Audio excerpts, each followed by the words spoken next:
जय श्री राधे, जय श्री सीताराम। इस संसार में कैसे भी रहो, लेकिन कुछ लोग तुम्हारी निंदा अवश्य करते रहेंगे।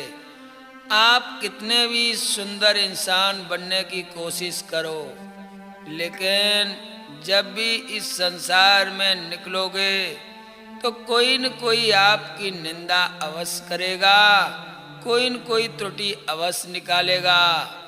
क्योंकि ये समस्या हमारे आप के ऊपर ही नहीं, ये समस्या देवताओं के ऊपर भी है। और देवताओं के देवाधिदेव महादेव ने तो ये सिद्ध ही कर दिया है कि संसार में आप कुछ भी करो लेकिन लोग निंदा करेंगे। अरे भाई, भोलेनाथ ने कैसे सिद्ध कर दिया, तो सुनते हैं ये भगवान शिव की बहुत ही सुंदर कहानी। एक समय क्या हुआ, भगवान भोलेनाथ और पार्वती मैया और नंदी भगवान तीनों कैलाश पर्वत पर बैठे थे। उसी समय मैया पार्वती ने प्रश्न कर दिया। मैया पार्वती कहने लगी, हे देवाधिदेव मेरे स्वामी भोलेनाथ, यहाँ कैलाश पर रहते रहते मेरा मन ऊब चुका है, अब हमें संसार में भ्रमण करना चाहिए। भोलेनाथ कहने लगे, पार्वती जी आप कैलाश पर ही रहें तो ही अच्छा है, क्योंकि संसार में भ्रमण करने से हमें कुछ मिलने वाला नहीं है। पार्वती मैया मुस्कुरा के कहने लगी, ऐसा क्यों भोलेनाथ? भोले बाबा कहने लगे, ये संसार ऐसा ही है, अगर दुनिया में भ्रमण करोगे तो कोई न कोई हमारी निंदा अवश्य करेगा, और ऐसा न हो तुम्हें बुरा लग जाए, कहीं तुम उसे श्राप दे दो। पार्वती मैया कहने लगी, नहीं नहीं नहीं, कोई भी निंदा करेगा मैं कुछ नहीं बोलूँगी। नंदी भगवान कहने लगे, हे महादेव मेरी भी इच्छा हो रही है कि इस मृत्युलोक में भ्रमण किया जाए, देखेंगे मृत्युलोक के प्राणी कैसे निवास कर रहे हैं, आपका भजन कैसे कर रहे हैं। जब नंदी भगवान ने भी ऐसा कहा तो देवाधिदेव महादेव भोलेनाथ कहने लगे, जब आप दोनों की इच्छा है तो आपकी इच्छा में इच्छा मिला लेना ही मेरा भी कर्तव्य होना चाहिए। तो चलो चलते हैं, भ्रमण करते हैं। आप भोलेनाथ और पार्वती मैया और शंकर भगवान नंदी भगवान तीनों लोग मृत्युलोक में भ्रमण करने के लिए निकले। तो जा रहे थे, आराम से चलते जा रहे थे। धीरे धीरे एक गांव के पास में पहुँचे। गांव से गुजरता हुआ वह रास्ता था। तो उसी रास्ते से भोलेनाथ नंदी भगवान और मैया पार्वती निकले। जब लोगों ने देखा, अरे भाई ये तीन प्राणी ऐसे आ रहे हैं, इन्हें तो कभी देखा ही नहीं। एक कहने लगा, अरे देख लो, एक महात्मा है और लगता है महात्मा की धर्म पत्नी भी है, और नंदी भी सवारी के लिए है। अरे कितना सुंदर दृश्य है। भोलेनाथ धीरे धीरे आगे बढ़े। जैसे गांव के लोगों के पास पहुँचे तो गांव के लोग देख करके हंसने लगे, वाह भाई वाह, कितने बड़े मूर्ख, ऐसा मूर्ख तो मैंने कोई नहीं देखा। बताओ, सवारी साथ में है फिर भी पैदल पैदल जा रहे हैं। अरे जब सवारी साथ में है तो नंदी पर बैठ कर क्यों नहीं जाते हैं? जब इतना कहा और वो हंसने लगे, गांव निकल गया। अब तो जब गांव निकल गया तो भोलेनाथ कहने लगे, पार्वती लोगों ने क्या कहा? पार्वती कहने लगी, लोगों ने कहा सवारी साथ में है तो सवारी पर बैठ के चलना चाहिए, इतनी कड़ाके की धूप में पैदल पैदल जा रहे हैं, तो हम दोनों को क्या करना चाहिए? पार्वती मैया कहने लगी, ठीक है नंदी पर बैठ लेते हैं।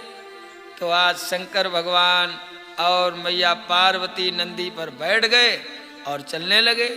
जैसे दूसरे गांव में पहुँचे, जो दूसरे गांव में पहुँचे तो लोगों ने देखा, अरे नंदी पर बैठा कोई चला आ रहा है। जब गांव के पास से रास्ता था, वहीं से जब भोलेनाथ गुजरे तो लोगों ने देखा तो हंसने लगे, कहने लगे, बताओ कितने बड़े मूर्ख हैं। नंदी पर दो दो लोग बैठे हैं। बताओ नंदी की क्या दशा इस गर्मी में हो रही होगी, हैं? इन्हें शर्म नहीं लगती है? नंदी पर दो दो लोग बैठे हैं। जब ऐसा कहा तो भोलेनाथ आगे बढ़ गए। जब आगे बढ़ गए, भोले बाबा कहने लगे क्या करें पार्वती? पार्वती कहने लगी नहीं नहीं आप बैठो, मैं उतर जाती हूँ, क्योंकि लोग कहते हैं दो दो लोग बैठे हैं। चलो ये भी ठीक है। अब भोलेनाथ बैठे, पार्वती मैया पैदल पैदल जा रही थी। तीसरे गांव में जो पहुँचे, नंगर के पास से जो गुजरे, लोगों ने देखा, कहने लगे वाह भाई वाह, देख तो लो, लगता है इसकी ये पत्नी है और पति नंदी पे सवारी पे बैठा है, पत्नी को पैदल चला रहा है। इतना धूर्त पति है, बताओ। इसे अपनी पत्नी की जरा भी चिंता नहीं है। इसकी पत्नी पैदल जा रही है, वो भी इस कड़ाके की धूप में, और स्वयं बैठा है, कितना बड़ा धूर्त है। जब ऐसे लोगों ने कहा तो भोलेनाथ उस नंगर को भी पार कर गए। जब पार कर गए, आगे पहुँचे, कहने लगे अब क्या करें पार्वती? पार्वती मैया कहने लगी क्या बताएं भोलेनाथ, लोग तो बहुत बुरा आपसे कह रहे हैं। भोले बाबा कहने लगे तभी तो, अब आप ऐसा करो, आप बैठो, मैं पैदल चलूँगा। आप तो पार्वती मैया बैठी, भोले बाबा पैदल पैदल जा रहे। जब चौथे नंगर के पास में पहुँचे, गांव से ही गुजरे, तो गांव के सभी लोग और स्त्रियों ने देखा, ताली बजा के हंसने लगे, देख लो देख लो, कितना बड़ा प्रेमी है, इतने कड़ाके की धूप में पैदल पैदल जा रहा है, पत्नी को नंदी पर बैठा ले है तो भाई सच्चा प्रेमी। अपनी पत्नी की बड़ी सेवा करता है, स्वयं पैदल, पत्नी को सवारी पर।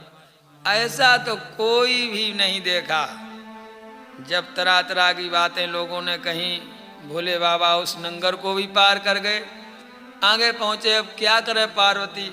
पार्वती मैया नंदी से उतरी और हाथ जोड़ के कहने लगी भोलेनाथ, देख लिया दुनिया का सारा नजारा, कहीं भी जाओगे ना हित होगा हमारा, ये संसार निंदा करता रहेगा, कुछ भी करो फिर भी ताने देता रहेगा।